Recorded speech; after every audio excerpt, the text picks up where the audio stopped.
SNHell, a look back at Saturday Night Live with your hosts, Matt and Keith. Brought to you by Lion's Den Audio Theater. Like and subscribe to Lion's Den Audio Theater for more Lion's Den goodness. And here are your hosts, Keith and Matt. Saturday Night Live, Season 3, Episode 15, starring Christopher Lee. Originally aired on March 25th, 1978. Hello, welcome to SNHell. My name is Keith, and with me as always, my good buddy Matt. Hello, Matt.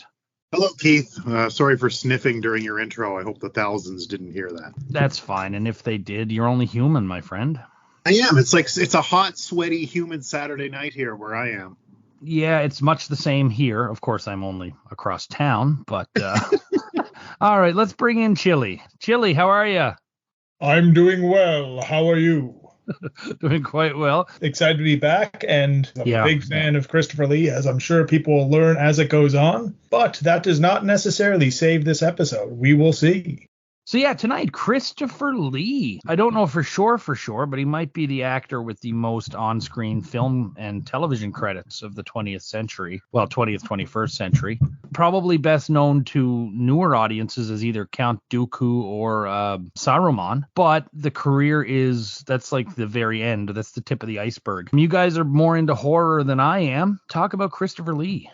I think when Christopher Lee died, he did have the most on-screen credits, somewhere in the range of about 250, I think. At one point in time, anyway, he was in the Guinness records for 3 different things. One was most on-screen credits. 2 was most sword fights in separate films. I don't think of him as being a swashbuckler. And also for the tallest leading man, which at one point in time he shared with Vince Vaughn, who's also deceptively tall. I was always a fan. In my opinion, he might have the best voice of anybody ever.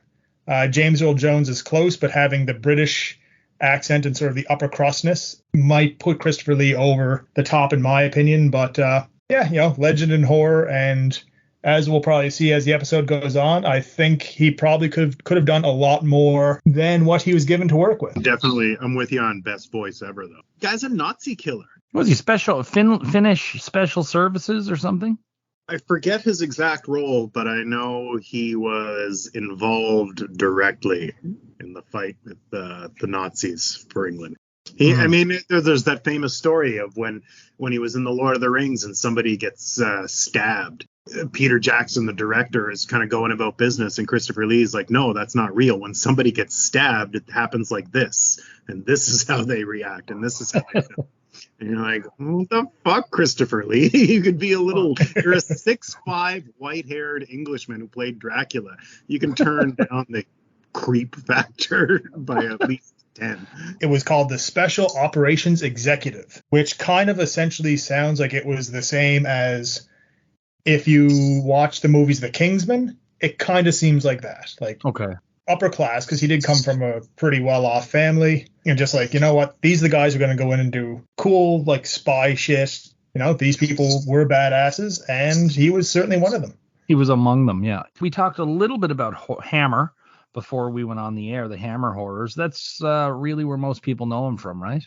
Yeah, the Hammer Horror, landmark studio in the 60s and 70s, cranked out a bunch of these, almost like a Universal 2.0, with their creature features and their monsters. And very famously, Horror of Dracula was the big hit for Christopher Lee. And what a doozy. Great movie, Horror of Dracula.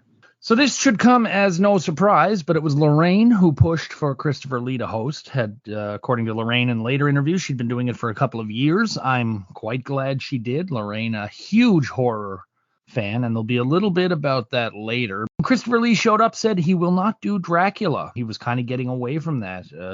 Wasn't that long before this. He was in The Man with the Golden Gun. Now, Chili, I know you are a Bond fan. As is one of your brothers. How was he? He's one of my favorite villains in Bond. In the movie, he was basically sort of the anti-Bond. James Bond, who was Roger Moore for that movie. Tall, upper class, good-looking British guy, but instead of being a spy for the government, he was a hitman. And the thing was that he would charge $1 million for a hit, and he had his golden gun. I thought it was a subpar movie, but Christopher Lee was the best thing in it. Musical guest tonight, Meat Loaf, and we'll talk about him a bit later. So you guys ready to jump right into the show? Yeah. Yes, sir. Excellent. Disclaimer, 101 Dalmatians were run over by 101 moving vans will not be seen tonight, so we can bring you this special presentation. These are still funny to me, but they're getting a lot weaker. Wearing them out. Yeah. We now go to the cold open. So Gilda and Bill are sitting at the lockers. Gilda is fixing Bill's hair, and they start talking about John Belushi, who's moving to L.A. John Chancellor has left NBC Nightly News, and therefore everyone else at NBC is moving up. John is going on to play Grizzly Adams, is the story. The network has also decided to change his name to Kevin Scott, which is how his name appears on his locker. Belushi comes in, and he's waiting for the bear on Grizzly Adams to make his decision, because the bear gets final approval if Belushi's going to play Grizzly Adams. John says the name has been forced on him, but he's not going to change. He tells Gilda and Bill that he's going to miss them, and he's going to miss everyone else, but he forgets Jane's name. And then he says he's going to miss saying live from New York, it's Saturday night, but he says live from New York, it's Saturday night, and then corrects himself and says live. Okay, so this is a good cold open. I really laughed at the idea of people being promoted within NBC and they're just kind of shuffling jobs. I don't like when people mess with live from New York. It's not worth sacrificing the line for a dumb joke. The Kevin Scott thing, which is going to play out a little bit more in the episode, not as well as it should, but I got to laugh at that as well. I found it just very low energy. It seemed like a decent concept as far as everyone getting promoted from within. Yeah, same thing. I hate when people mess with the live from New York, it's Saturday night. Yeah, for me, this is not a good cold open. I thought the NBC hierarchy thing was funny as well, Keith. But I also actually thought it was really funny that they were sitting in front of lockers in a locker room like it was some sort of fucking high school show. My favorite part of the sketch was when Belushi couldn't remember Jane. And he was like, Jane, yeah. Just because I feel like they don't like each other. But I agree with Chili completely that it lacked the energy that you want from a cold open. You know, the cold open should be a punch or like, you know, a splash of cold water in the face, and this is neither. We now go to the intro. The intro was great. Belushi was introduced as Kevin Scott, and moved him to the right spot alphabetically. Gilda's also given a new shot where she's blowing a bubble gum. I'm sorry, guys. That's the kind of detail that I love. I lost it when that happened. That almost made up for the low energy open. I didn't notice that he was moved alphabetically. That is fantastic. We now have the monologue. Christopher Lee comes down to the stage.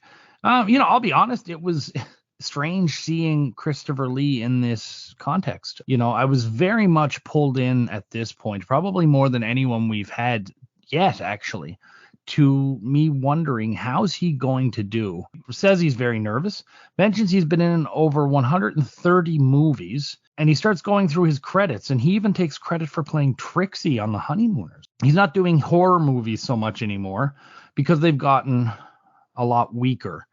And he throws to a compilation of trailers for new movies coming out. So just this part of the Christopher Lee monologue so far, he was firing on all cylinders.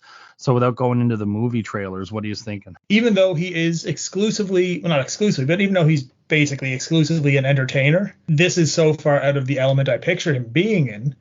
I would almost compare this more to when you see a politician or like a news anchor or something getting up to do it, which we've some of them do very well. Like I believe Julian Bond, for example, did really well. But like it was weird. At some point I had to remind myself, like, he is an actor, he's an entertainer. It's just not in this context. I thought he did really well. He had some good lines. The creature from the Black Studies program really made me laugh.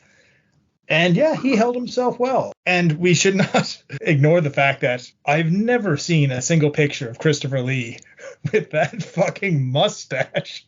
It was phenomenal. The suit was great. The mustache, the voice. Yeah, I thought he was fine. He came out. The mustache was indeed shocking and distracting. And, you know, I might as well mention now, I got a real problem with him coming in and saying he doesn't want to do Dracula shit.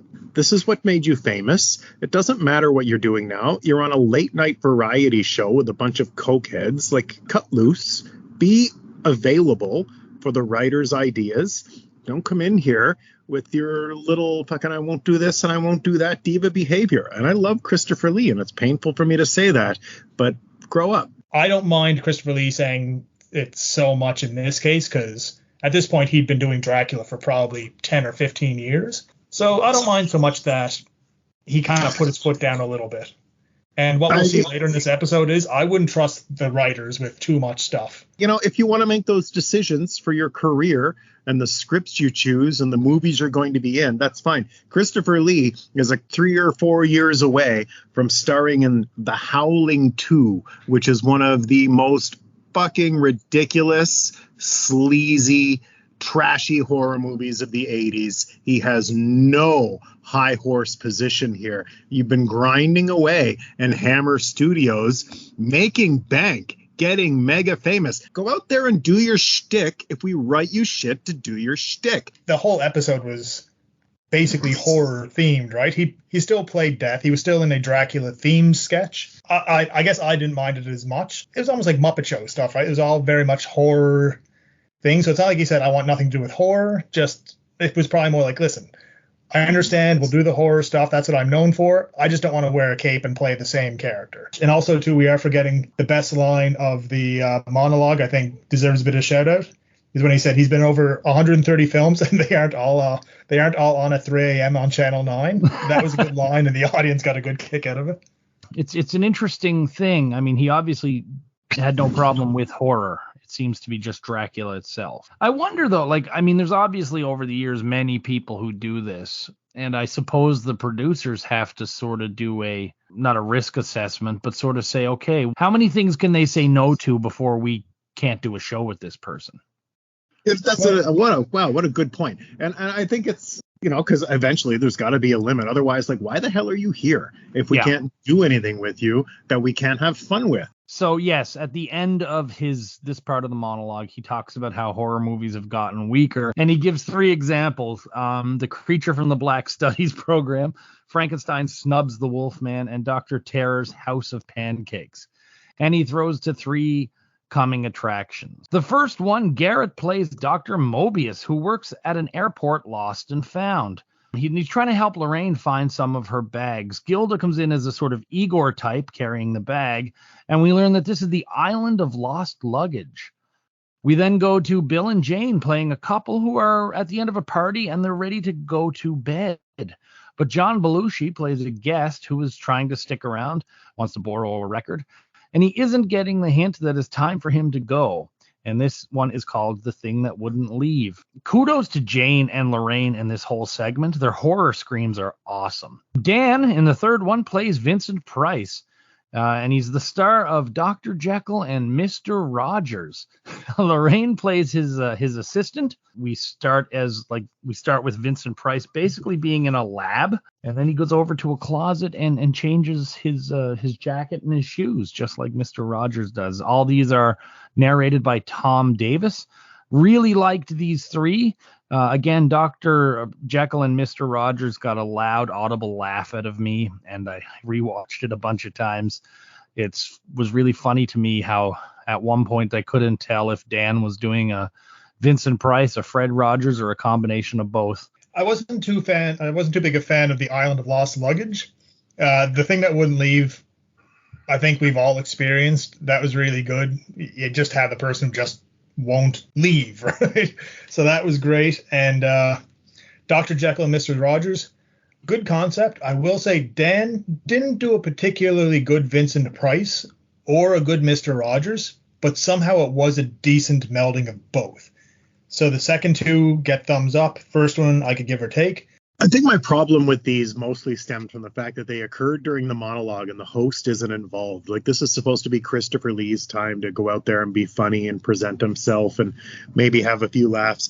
And you've got somebody of this stature, of this standing, and you know, you got him throwing the clips. And I wasn't cool with that. I thought Lost Luggage was indeed stupid. The second one was okay. And I liked the Jeckyl and Rogers one, but I really thought Dan was terrible, really terrible Vincent Price. And I just wanted more Christopher Lee in this segment and not the cast fucking around. Great screams, though. You're right. So we go to the Chiron. We have a girl here passing for cute. We then go to speech therapy, and Christopher Lee plays Dr. Henry Higgins. Dan plays his friend Colonel Pickering, and this is a parody of Pygmalion / My Fair. Well, it's definitely more of a parody of My Fair Lady. Gilda enters as Baba Wawa, who has come to Higgins for speech therapy. There is a fun little bit that runs throughout this where music will start as if the characters are about to start singing, but then the music stops and there's a brief sort of micro reaction. So Higgins agrees to teach Baba how to speak properly with hard work, number of signed checks, and a bit of luck. They do the Rain in Spain bit, but months pass and they're still working on it. Baba cannot get it. She is nowhere near where she should be vocally. We then go and see more time pass. When we come back, both Higgins and Pickering speak like Baba Wawa. First and foremost, what a swanky set. I watched some of season 1 the other day, and production value has gone way up. That was really, really nice. I don't like Baba Wawa as a character. I will say Gilda does it extremely well. She's quite flawless at her mistakes. Jane was in it briefly. She had a good couple seconds. Saw the ending coming a mile away, better than a lot of the other Baba Wawa stuff. But again, if you can't get over the main character of the bit, or the character that it sort of swings on, you're not going to like the sketch very much. And I just couldn't get fully invested in this because of the Baba Wawa character. I'm not a big fan of Baba Wawa either, but I do think this is a decent use of the character. Also a good way to get, Christopher Lee, stuffy upper crust British, obviously very nice voice. Good way to tie those together. And like you said, it shows how, even if you don't like Baba Wawa, how good Gilda is at it, because, Dan and Lee both had chances to do it, and they both kind of flubbed a little bit. I gotta say that the highlight for this was the very short Jane's Cockney accent was so over the top, I roared. It was so silly, so bad that it was hilarious. Overall, good sketch. I like the use of the as if they're going to sing, but didn't. I found this got things off to a nice start as far as the sketches went. Nothing super memorable, but enjoyable. Christopher Lee's gravitas is noticeable instantly. He really stands out in this regard. I also chilly loved Jane's voice. I made a note of it, the high over the top accent. But as soon as Gilda comes out in that character, it's a no for me. I think her impression stinks, and this is just some stupid voice gag that they continue to try to get over. I thought the musical cues were kind of fun, in that they never happened, and I really liked the line that it was cold-blooded murder of the English tongue. But the sketch was too long. Christopher Lee and Dan were in fine form as Pickering and Higgins. They were frustrated and eager, and Lee doing the Barbara Walters voice was cute for a second, but certainly not worth having to sit through more of this shit and Gilda's shitty Barbara Walters that I hate passionately. We now go to Meatloaf, our musical guest. He was born in Dallas. In the early 70s, began working in music and musical theater. First big gig was the LA production of Hair. Certainly went on to form a very strong partnership with Jim Steinman. Meatloaf was the understudy for John Belushi in National Lampoon's Lemmings, so these guys had crossed paths before. Meatloaf had released the album Batted to Hell. Huge success. Christopher Lee introduces Meatloaf. He says, "I'd like you to meet Loaf." The crew apparently went nuts thinking he made a mistake. Meatloaf himself was not happy about it. But anyway, they corrected, and Lee introduces him as Meatloaf. And he goes on to sing All Revved Up with No Place to Go.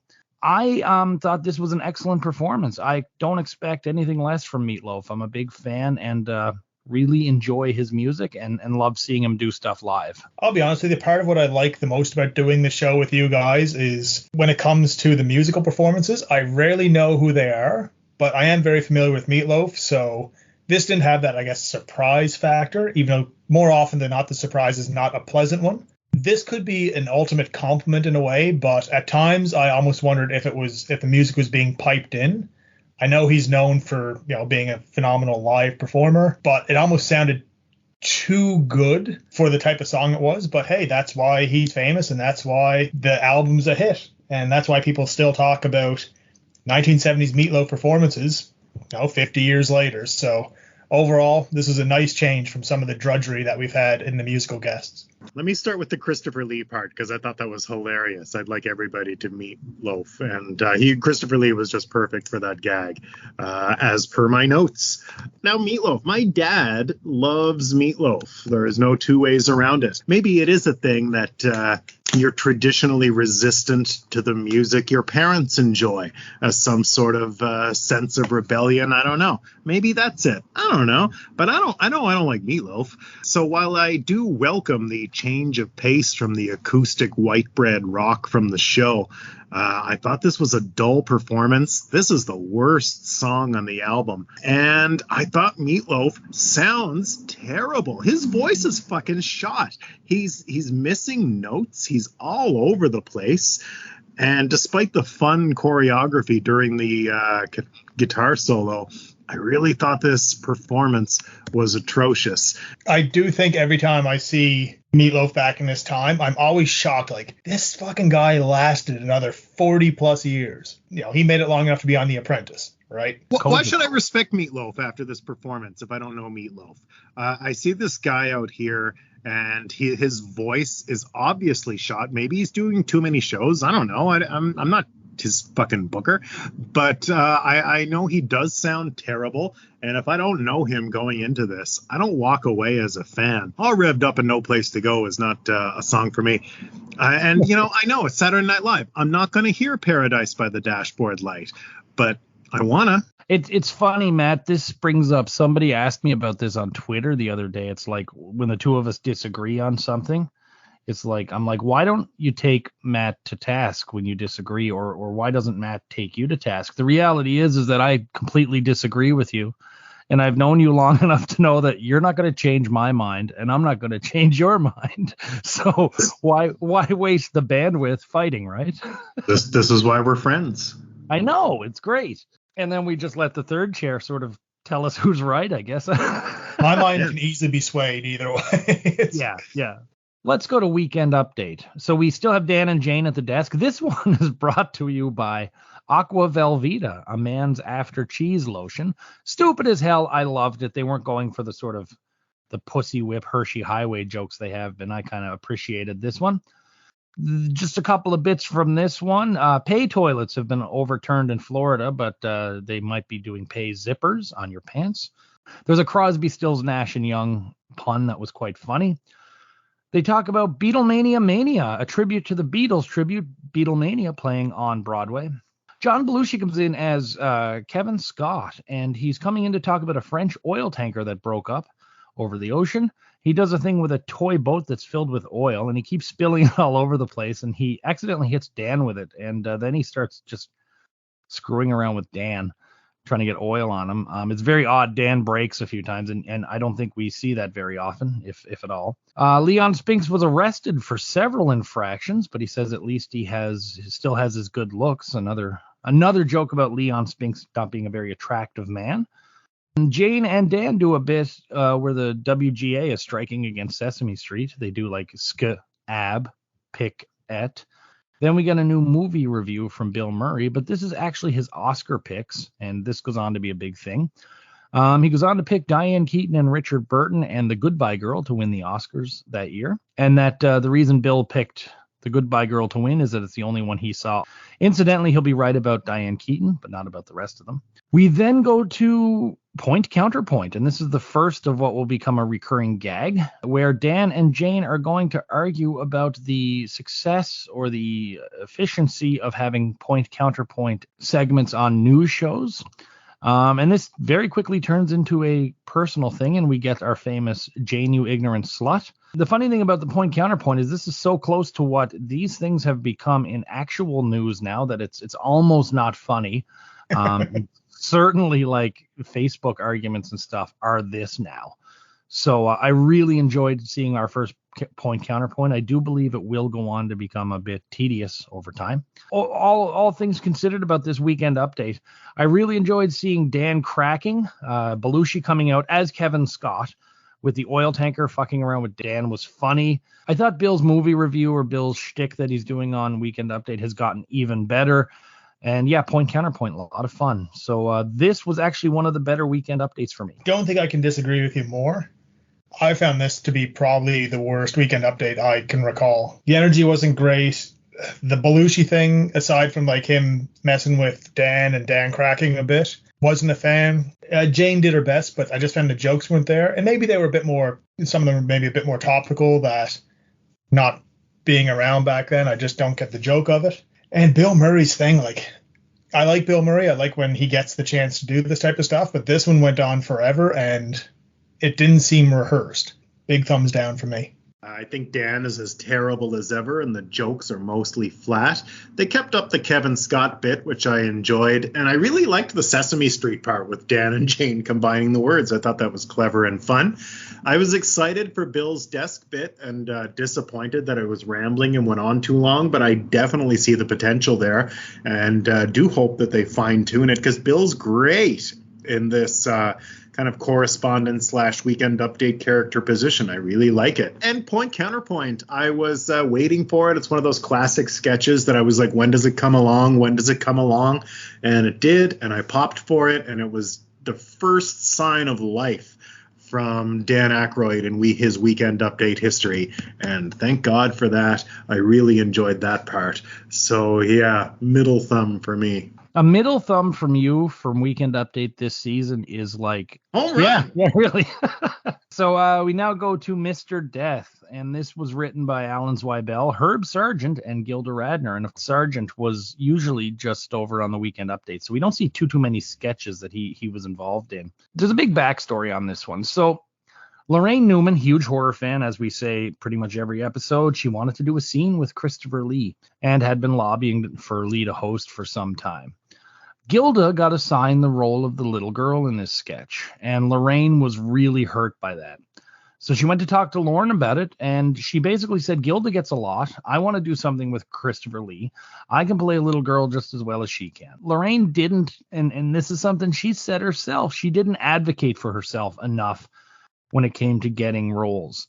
So this was one where she decided to really swing for the fences.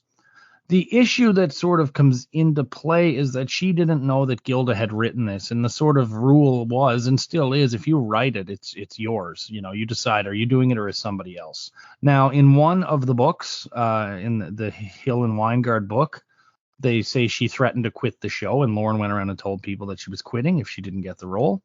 In the Live from New York book and other interviews, Laraine says Lorne told her, if it bothers you so much, why don't you quit? Either way, it got all around that Laraine was going to quit unless she got the role. I feel real bad for Laraine in this build-up, just knowing what I know about the backstage scene. Like, what's your thoughts on that bit of ska without really thinking of the sketch? I don't blame Laraine for pushing for herself. I would say of the three women on the show, she is the one that seems like she is featured the least. So I don't blame Laraine for pushing to get it. I do totally understand, though, that if Gilda wrote it, that is the policy. But that being said, it sounds like Laraine was the one who was pushing to have Christopher Lee on in the first place. It sounds like miscommunication there. I'm sure it's not Laraine or Gilda's fault with how this worked out. Probably something with the management could have handled it better. I agree completely, Chili. It doesn't sound like Gilda or Lorraine's fault. Laraine is 100% in the right for pushing for herself to be in sketches, and it's totally fair that if Gilda helped write the sketch, that it should be her quote-unquote dibs. It sounds like Lorne Michaels was really being just a piece of shit in this situation. Yeah, what a fucking asshole to tell Laraine either just quit or to spread a rumor that she was threatening to quit. Yeah, and we don't know his side of that rebuttal either. So yeah, we don't know how that worked out, but I felt bad learning about this because Laraine didn't advocate for herself. And you know, the one time that she really does kind of might not have been the fight to have. Let's look at the final product here. So Laraine plays a little girl named Penny, and her dog Tippy has recently died, and she's really sad. She misses Tippy. Jane plays her mother and says they'll get a new dog. And Laraine says she'd like to also name him Tippy. Laraine gets down on her knees to say her prayers, and Christopher Lee, dressed as Death, enters the room and apologizes about Tippy. He explains to her that Tippy was just on the list. And he tries to explain his role and that things have to die, and it's his job to make sure it happens when it's supposed to happen. Laraine suggests to Kid that she hates at school that should be on his list, but is not. And she talks about all the different small animals that she had that died. And Death just says, I hate small animals. Death says he wanted to be Mother Nature, but it didn't work out. She eventually forgives him and says she'll see him. She wonders if she'll see him again, and he says he'll be back on her 15th birthday and that he'll take her to see Tippy. This was really, really good. There were some dated references in there, but overall this thing was a really sweet piece, showing Death and, that's his lot in life, really, and that he does have a soul and feelings. This is one of them ones, it could have been a Miller piece in a way, because it wasn't overly laugh riot hilarious, but there were enough laughs in there that it was certainly fit on the show. I thought it was a perfect role for Christopher Lee. And this might be a hot take, and we'll certainly never be able to prove it, but I think Laraine was the better choice than Gilda in this one, because I think Laraine had a better chance at really nailing the heart of this character. Totally see why she lobbied for this. It's really too bad about the drama that took place behind the scenes, but as far as what we get to see on the screen, I thought this was a really, really good sketch. Yes, and yes. I enjoyed this a lot. Like you said, there's no way to prove it, but Lorraine's little kid voice is fantastic. I mean, it's over the top, but it is still SNL. Like, we're not doing Shakespeare in the Park here. It's very funny voice. Like you said, she did very sweetly. Like, Gilda's kid voice is normally more over the top, goofy. Good casting for Christopher Lee. It put him in like the horror aspect of he's playing Death, but he wasn't playing Death in a typical menacing way.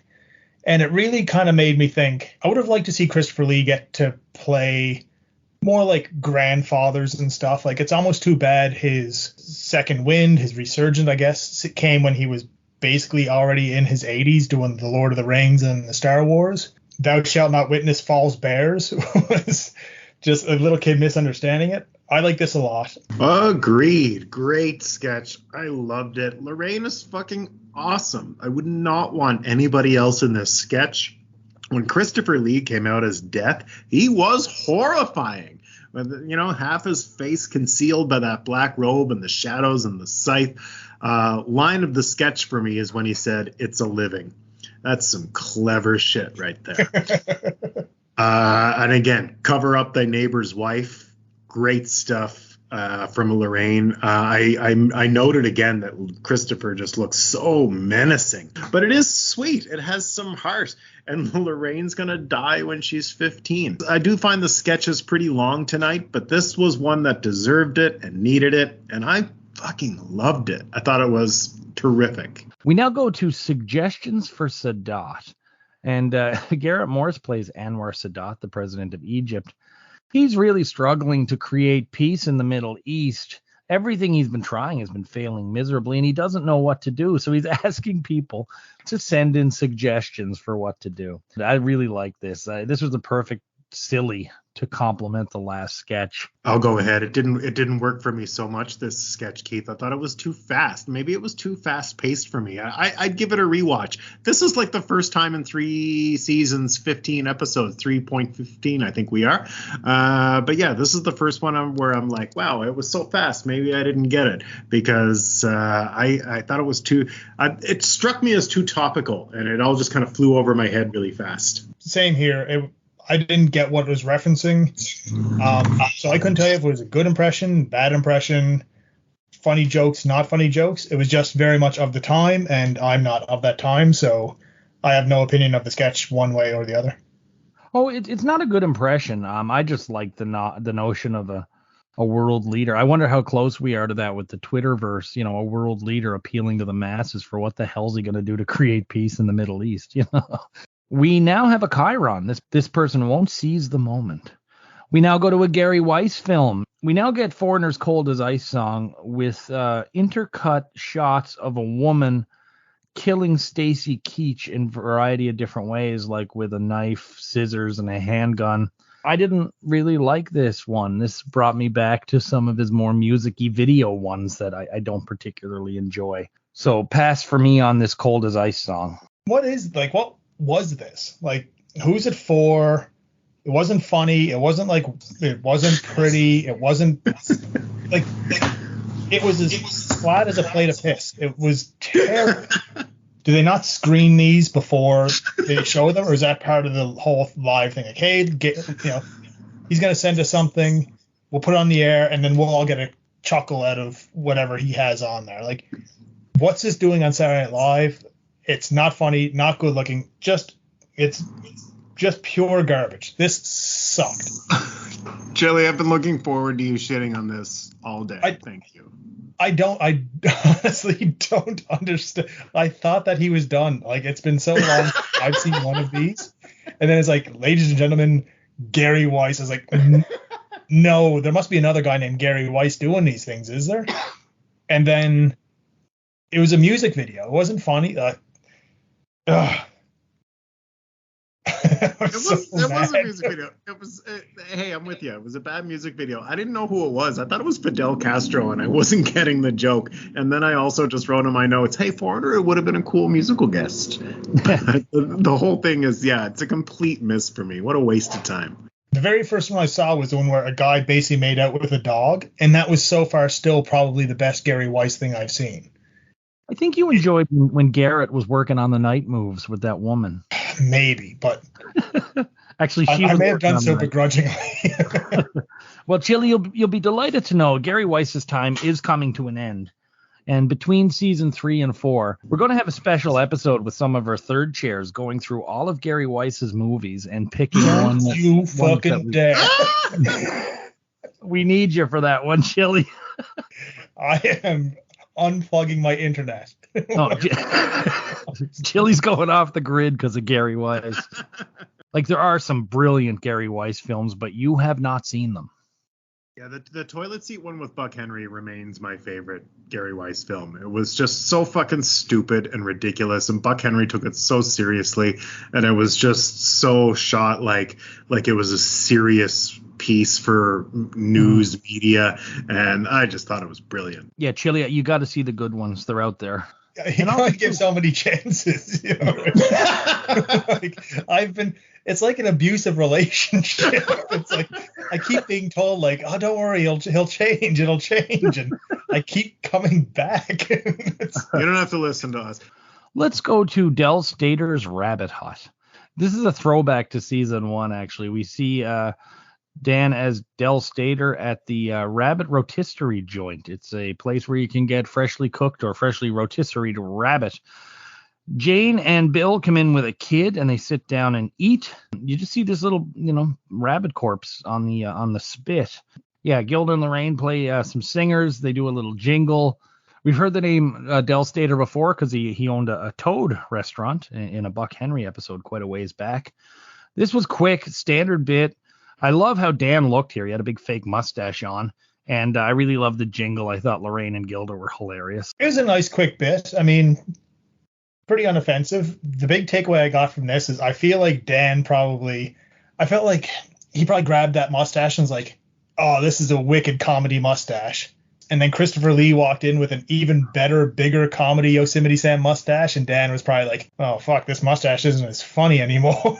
Because, like, he had the exact same mustache as Christopher Lee did for this sketch. It was nice. It was a fine little commercial. Not too bad. What this commercial was missing was Dan's real mustache. The fact that they have an Easter special is hilarious.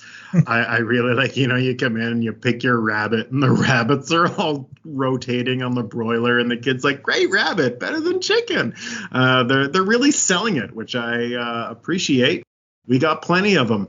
The only thing, and listen, Keith, if I may break a rule, I know they should have done this, they could have done that with the sketches, but I really think there was an opportunity for everybody to be totally cool and chipper and upbeat in the commercial, but like have Dan say like maybe a couple of more cruel things about how they process their rabbits. I think there was an opportunity for funny rabbit cruelty.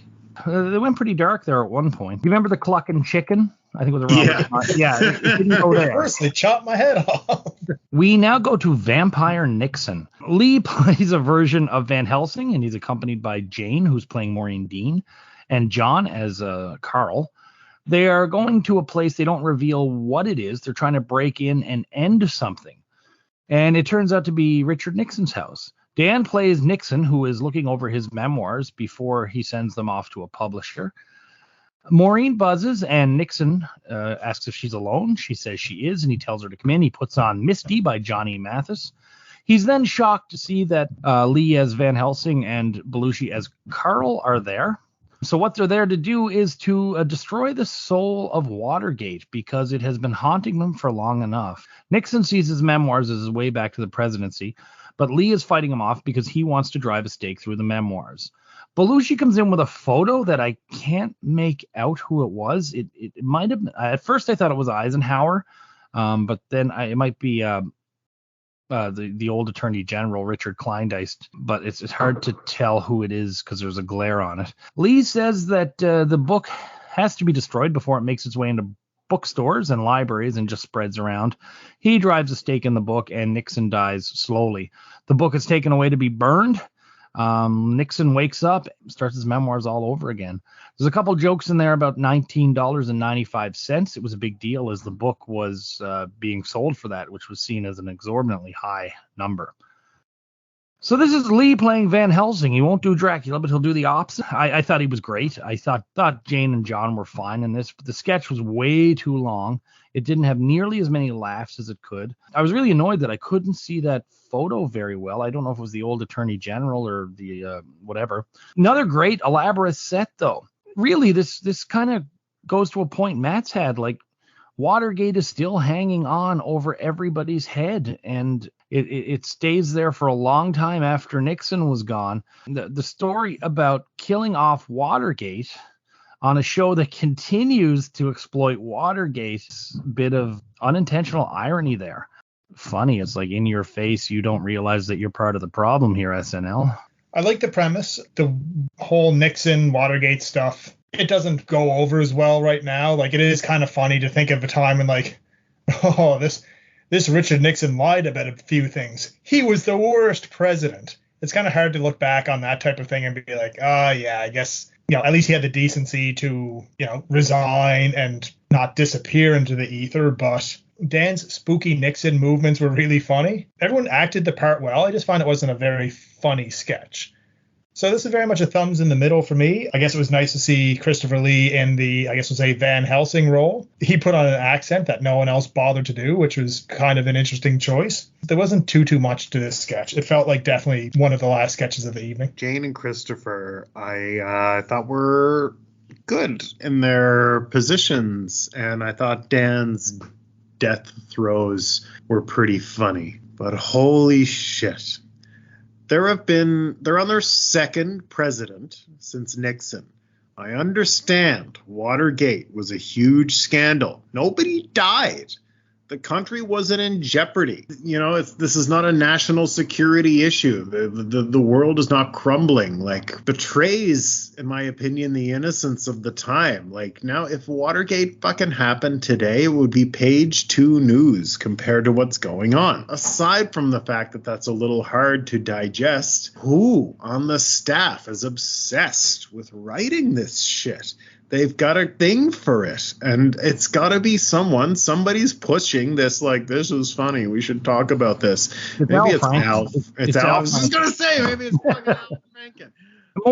They all do, but he's the big voice. It's just so tired. There's no place for it, because hot political humor, as the show will learn, should be early in the show. This is not hot political humor, so you stuff it to later in the show when it's just some boring ass, like, this was really boring. If you're watching this as it occurs, this is where you start to nod off. Like, you've had that joint, you're wondering if Meatloaf's coming back, but you just can't make it because they're fucking making Nixon jokes on TV. What a turnoff. I think this would have been an excellent 3-minute sketch, but it didn't. What did it go, 8? Something like that? It felt like 20. We now go to Richard Belzer. He had worked with a lot of the cast before and stuff like Channel 1 and National Lampoon. He was the warm-up comic for the show for the first few years, and he had made some appearances. Like, he was back in the first episode in The Jury, and later played a fake Chevy Chase at the update desk. So he does a bit about wedding singers. He does a Stones medley, an impression of Mick Jagger as a Rooster on Acid. He does an impression of an 86-year-old Bob Dylan, which is basically an old Yiddish man complaining during How Does It Feel? I like Richard Belzer. I loved him as John Munch, but this stand-up is not even Richard Belzer stand-up. This is the 2 o'clock in the afternoon, you're going to the old age home. Here's some material for them. The audience seemed to love it, though. I'll give them that. Yeah, I don't know how much of this was old hat at the time, but I mean, he basically just did a postmodern jukebox version of Rolling Stones songs, and then to go directly into another Rolling Stones impression, like, it seemed kind of like one trick pony. I didn't really get the 86-year-old Bob Dylan. It didn't really sound like Bob Dylan. It doesn't sound like Bob Dylan now, who's 82. The Richard Belzer stuff I've seen of his stand-up. Also, I was a huge fan of him on Homicide and getting choked out by Hulk Hogan and all that. But I always thought of him as being a smarter comedian. And this was certainly not smart comedy. So the audience liked it. Can't complain too much. I'm okay with the idea of stand-up spots during the show, like just as a thing. I think it gives it more of a variety show feel, which I think that's what they're going for. Yeah, if somebody wants to come out and do a few minutes. I mean, Andy Kaufman comes out and does his bastardized version of stand-up. It's fine. And I really got a laugh when he sang Ceilings. But after that rather short moment, the mashup didn't do anything for me. I thought his Mick Jagger was okay. As Chili said, his Bob Dylan was weirdly horrible, just beyond what didn't sound like him then, now, ever, forever. The Bob Dylan is Jewish, and he was doing just an old Yiddish man yelling. Like, it's just like, here's what old Jewish men sound like. Bob Dylan is a Jewish man, ergo this is what he's going to sound like when he's 86. That's the joke there. But I almost wondered if a sketch got cut like last minute. The last sketch we just saw where they were killing Nixon was the last real sketch of the night. I almost felt like, for how slapdash and not great this stand-up was, and the fact that they do know Richard, it almost felt like we need something to fill this spot. We had to cut something. See if Belzer can come in and give us 6 minutes. I would almost guarantee that's what happened. That's what I thought right from the beginning, that something got cut. They had a chunk to fill. They already used their Gary Weiss for the night. So, Richard's here already. I think I wouldn't be surprised at all if that's what happened. We now go back to Meatloaf. This time Christopher Lee doesn't get to announce him. It's done by Don Pardo. And it's 2 out of 3 Ain't Bad, also from Bad Out of Hell. This one was released earlier that month. It peaked at number 1. In a lot of ways, this was the biggest hit from the album because it was the most radio friendly. However, I think Paradise by the Dashboard Lights and even the title track itself have eclipsed it. This is, to me, excellent song, performed excellently.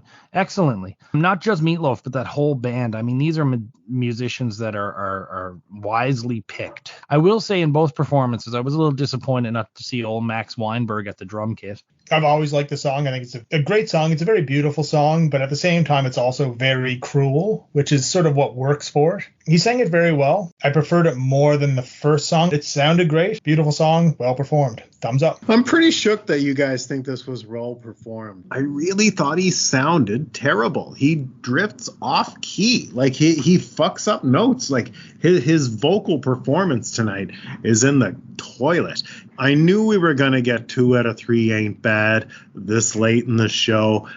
Say what you will about Meatloaf. He is inconsistent. I hate this. It's, it is. It's a nice breath of fresh air. I'm not going to lie. I was excited for Meatloaf. I thought, this is going to be a nice breath of fresh air from the acoustic guitar, piano man, fucking balladeers that have been coming across the stage. And, I complain about the booking every time. So as much as I was excited, I was also let down. That's all I got. Like, for me with Meatloaf, the showmanship and the emotion almost overcompensates for the lack in technical ability. I am so sick and tired of seeing lip syncing and like people putting more effort into how they look on stage versus, they just record the track already. So I actually kind of like when somebody doesn't sound perfect doing it. Just because of the last several years, all I see now is, these pop stars and all that who are more interested in getting their dance moves right than actually singing live. So yeah, maybe I prefer nowadays when something kind of sounds a little shitty. At least it's like, okay, well, it's clearly done live. So yeah, maybe that's a bit of a sliding scale. So Chili likes it, I like it, Matt doesn't, and 2 out of 3 Ain't Bad, I guess. Fuck, I was about to Oh, say fuck that. you. Fuck you. I beat Chili to the punch. We now go to Mr. Bill. Mr. Bill is he's going to the circus. Mr. Hands comes in and makes Spot the dog. He's unfortunately out of dog food, though, so Mr. Sluggo comes in with some special dog food, which is poisonous. Spot eats it and dies. Sluggo then ties Mr. Bill's arms to helium balloons, and the arms get pulled off. Sluggo is the ringmaster at the circus, and he puts Mr. Bill on a high wiring act, and then Bill gets shot out of the cannon. The first thing I wondered is, I've watched ahead a bit, so I don't know, but it felt like the voices were different in this one. Regardless, I mean, I'm not a big fan of Mr. Bill.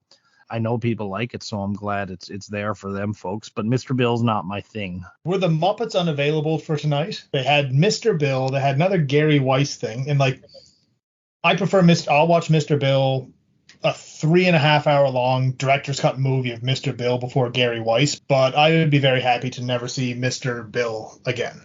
I was shocked they were still doing them. I like Mr. Bill. I know you do. It's weird. It reminded me of that joke when Milhouse crawls out of that horrible mattress fortress. And he's like, it smells funny in there. And Homer's like, no, it doesn't. It's the same style of humor. And I don't know. Yeah, Mr. Bill, there's nothing to it but the claymation and the voices, and it makes me laugh every time.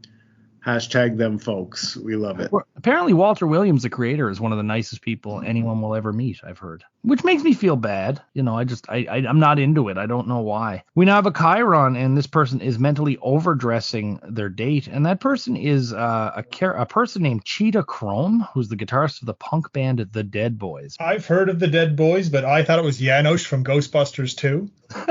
Peter McNichol. Peter McNichol, yeah. We now go to the good night. Christopher Lee said he had an excellent night, and all he can say is thank you. Gilda and Laraine run out and give him flowers. Now, the whole crew comes out really excited. Tons of energy. Laraine is definitely fangirling. I couldn't help but notice that Don Novello is standing very creepily in the back, halfway down the steps. Even the way he said his final good nights, it seemed like he did, enjoy doing something that's not in his usual wheelhouse. And, we talk about that like, okay, he's not doing horror, but that's not really what we're talking about. And what they're talking about when they say wheelhouse, it's like, it's live TV instead of a film set. You know what I mean? Like, it's a huge jump. Rating the host. Christopher Lee, I thought was excellent. Wasn't a laugh riot. He was all in for someone who you'd think might not be all in, with the Dracula caveat, of course. Like I said, you don't think of a happy, smiling Christopher Lee, but we did get that. But we also got his usual British reservedness. He pleased and impressed me. I'm sad we don't get Christopher Lee again. I was really sad we also never get Peter Cushing or Vincent Price. Either of the two would have been great to see. There were limitations. They didn't use Lee a lot. Maybe they didn't get him to mess with his range a lot. But what we got from him was pretty darn good. First, I'll premise, if you want Vincent Price, he did host the Muppets and was a lot of fun on that. I fully understand that I'm biased in saying this because anyone listening to this can tell I'm a pretty big Christopher Lee fan. I thought he did excellent. We saw far too little of him. I don't know how much of that was his decision, where this isn't something he does all the time. If maybe he said, can I just focus on a few things so I can nail them perfectly? He was fairly stiff, but that's what you expect. Knowing he improvised one of my favorite parts of the show, which is introducing, letting us meet Loaf. The performance in the death sketch was, I really wish we got to see more Christopher Lee in better roles when he was in his 60s and 70s and not having to wait until he was in his 80s. He is probably one of the worst cases of typecasting maybe ever in movie history, in my opinion. He could have done so much more if people just saw past the fact that he was Dracula. And, for better or worse, that did happen. He just had to be, an octogenarian before it did. I guess I would say in response to that, like, the dude kept taking the bag. And you're going to keep taking the bag. You're going to keep taking the money, making these movies. That's on you, Christopher Lee. And my favorite Christopher Lee movie, just to get it out there because we're almost done and I don't think he ever comes back, is The Wicker Man. I think The Wicker Man is one of just a fucking genius movie. And he's so good and menacing in it with a smile on his face the whole time. I believe that was his favorite movie too. Or certainly oh my God. He was fantastic in it. Yeah, so tremendous. But yeah, not used really enough in this episode, but good where he was for the most part. And yeah, I thought he was brilliant as Death. What a great role for him. I was into that. And I was mostly into him when he was around, which wasn't enough. Yeah, and just a little note on this one. Steven Spielberg was in the audience that night and cast Lee in 1941 along with Belushi and Aykroyd. Let's rate the music. I mean, I know where we're going to land on this. I thought this was excellent, and I'm just going to leave it there. Meatloaf did very, very well. It is funny watching Meatloaf, and I always think Meatloaf is doing his impression of Chris Farley doing an impression of Meatloaf. The stuff on stage, it's so over the top. It's something to see, whether you like it or not. It's not ordinary. I enjoyed both songs. I enjoyed the second one better. It was familiar. I've seen Meatloaf before, but I preferred this over some lame guy in a floral shirt playing the keyboards. I mean, I must disagree with Chili, where he says, because it's live, it's a little more flawed. It can sound a little better. I don't like lip syncing either. That's not fun, and that's not good. But there's a line, and he's over that line for flawed live performance. And Meatloaf and Christopher Lee, incidentally, there was a period in the 2000s where one of them was a sought-after character actor in Hollywood, and the other one had released a critically acclaimed metal album. But it's not the way it's not the way you think. So, gentlemen, what was the worst sketch of the night? I don't think I'm going to do any surprises here. Gary Weiss, just guess. I never want to see another one of these things again. It made no sense. Wasn't funny. It was just awful. Can't say enough bad things about it, so I'll just stop there. Very good. My worst sketch of the night was that Nixon sketch. I really thought it was hacky and hokey and dated and bereft of creativity, and it's just full of left-wing political agenda bullshit. Let's keep shitting on Nixon. Let's keep shitting on Nixon. We get it, Al. You're a Democrat. I'm with you, Matt. Cold as ice. The Gary Weiss thing was dreadful, but it was short. Disappointed with the Vampire Nixon, mainly because it was way too long. It could have been a nice, short, concise sketch, and just the kind of the irony or the hypocrisy, I guess, with the sketch as well. Some good performances in there, but it didn't have to feel like it was a half hour long. What was the best of the night, guys? I don't think this is any mystery. We could probably say it all on the count of three, but I'll just start. The death sketch. It's one of my favorite sketches I've watched doing the show. It was funny. It had a bit of heart. It's one of the few sketches I went back and rewatched without having to. Death sketch. Of course, it's the death sketch. Great performances. Great sketch. Got some heart. Everything Chili just said. Amazing performances. So glad Laraine was in it. Yeah, another sweep, guys. I think this was a one sketch night as far as the greatness of it all. Yeah, brilliant piece. Really liked it. So who was your star of the night, fellas?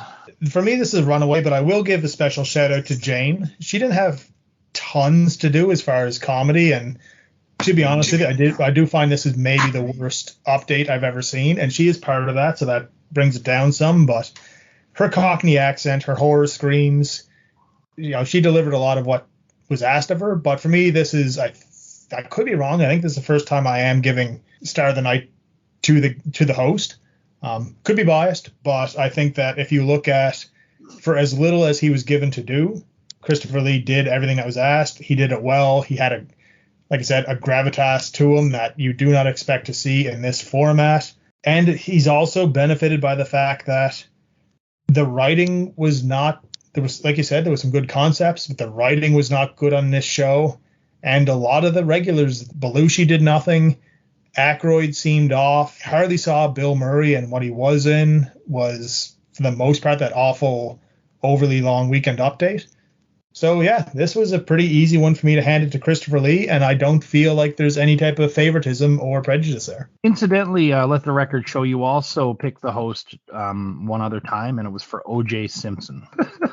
So one person who was pretending to be scary and the other person who was legitimately scary. Or just two people who most likely killed people in their lives.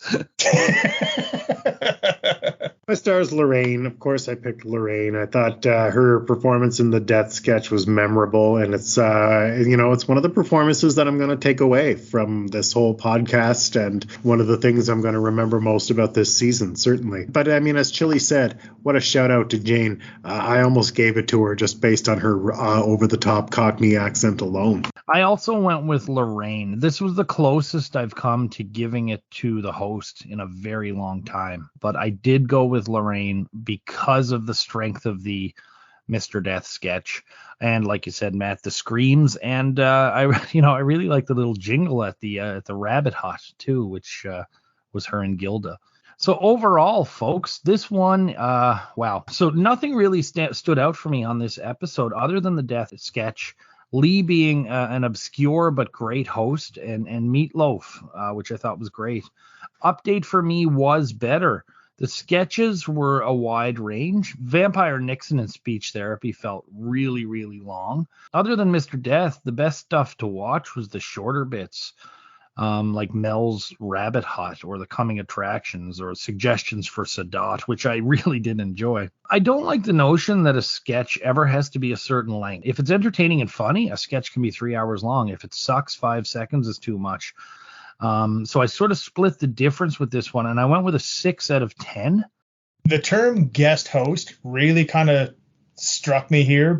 You know, you're bringing in Christopher Lee, you're bringing in Meat Loaf. Like, these people are supposed to be SNL's guests. Give them no writing to work with. Aside from one sketch, I felt like the repertory characters, the not yet ready for primetime players, none of them really delivered. And a lot of them weren't given a chance to deliver either. Laraine was great in the death sketch. Jane had some moments, but otherwise, like, didn't seem like he gave a fuck the whole episode. It was an off night for Dan. Bill was hardly around. Having Christopher Lee on and the work he did, it's definitely counteracted by a very weak cold open, maybe my least favorite update, a disappointing Belzer, another Mr. Bill, and Gary fucking Weiss. Like, come on. I wanted to like this more for the parts that I enjoyed, but I can't give this any more than a 5 out of 10. Based on the last few episodes that I've done with you guys, like, it's time to clean house with the writers, because the writing has often let down the performers. Tough episode. I think if I see this late at night, I'm falling asleep to it. This is the kind of episode that you fall asleep to, but it's the kind of episode that you enjoy falling asleep to. That makes many sense, and I know it does to the right people. If you know, you know. The Meat Loaf I wasn't into. Weekend Update was okay. The point counterpoint really landed with me in a big way, made the sketch feel better than usual. They really underutilized the host. Good when he was there. Don't like that he didn't want to do Dracula. I'm sorry. It just annoys me. Richard Belzer, terrible. Yeah, it was so middle of the road, but really carried by that one sketch. Like you said, Keith, it's a one sketch show in this situation. So I'm going to split you. 5.5. So with my 6, Chili's 5, Matt's 5.5, we wind up with a 5.5, significantly lower than the Internet Movie Database that gives it a 7.8. The IMDb ranked this one as the second best episode of season 3 and the 58th best of all episodes to date. Outrageous. Yeah, outrageous. This is so far one of our lowest rated for this season. I wonder how much of that is just, because Christopher Lee started to have like a comeback, and like Meat Loaf, despite not having any hit, was still a public figure up until his death. I wonder how much that is just like people wanting to give it higher votes rather than someone like, say, like a Jill Clayburgh, who, no disrespect to her, but nobody really knows of in the last 30 years, right? Yeah. If I had graded this without seeing it, it would have been a lot higher. So, Chili, this is it for you for season 3, unless the schedule changes. Thank you. Yeah, no problem at all. It's always fun. It's always a blast. I think, despite maybe what some of the scores are, I do find the episodes I've done, I've enjoyed the last several more than the first few, and maybe I'm not sure if my scores reflect that, but that could just be the changing time and getting used to it. I always love doing the show. Happy to jump in anytime you need me, especially with these, one-off, one-of-a-kind guests. I would have been, like I said, disappointed if I didn't get to do this episode, even though parts of it really let me down. We're going to have a couple of year-end things this time around. We're going to get some of the third chairs caught up on season 1. And we really want to have you here for our Gary Weiss goodbye episode. Absolutely. Awesome. Thank you. So, Matt, do you know who's up next week? Host is Michael Palin from Python. And Eugene Record. I don't know who that is. This performance that this gentleman gives, because I've watched ahead, is the polar opposite to what Meatloaf was tonight. I'm in. Matt and I will be back in about a week with the Michael Palin Eugene Record episode. But until then, we'll be witnessing false bears here in SNHell.